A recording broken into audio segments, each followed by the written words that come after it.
One of the scariest things as a dog owner is to be walking your dog on a perfectly good walk, enjoying yourself, and off in the distance, you see an off-leash dog charging you. And then to make it even worse, you hear the owner yell out, "It's okay, he's friendly." And your heart's just about to explode.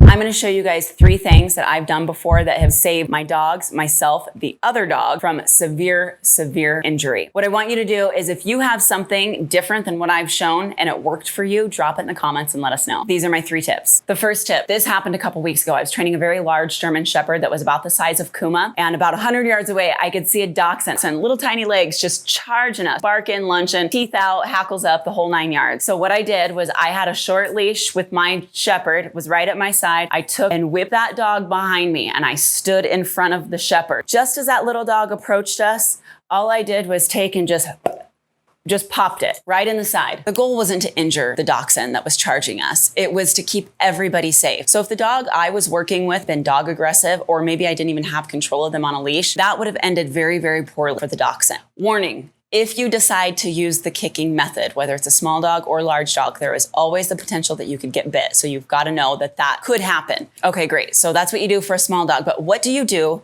if a large dog is charging you? One of my mentors and one of the greatest trainers west of the Mississippi, Chad Hunter, taught me this method. This is a carabiner clip. It's a pretty heavy duty one.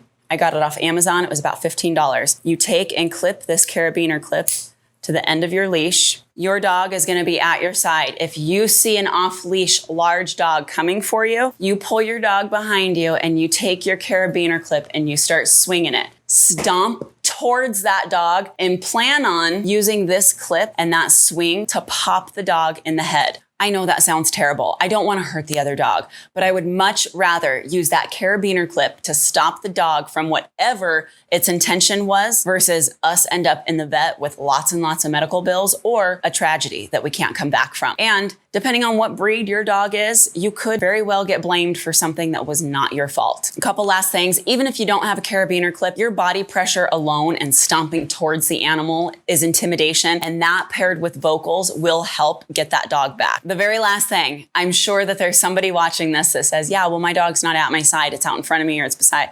What do I do then? Teach your dog the structured walk. All right, you guys, that's it. The next video up in this queue is the structured walk. That is so important. So if you don't know how to do the structured walk, you want to make sure you have that under your belt. If this video was helpful for you, please give it a thumbs up. If you're not already subscribed to the channel, hit that subscribe button. And lastly, if you want a better dog, you've got to be a better you. I'll see you guys in the next video.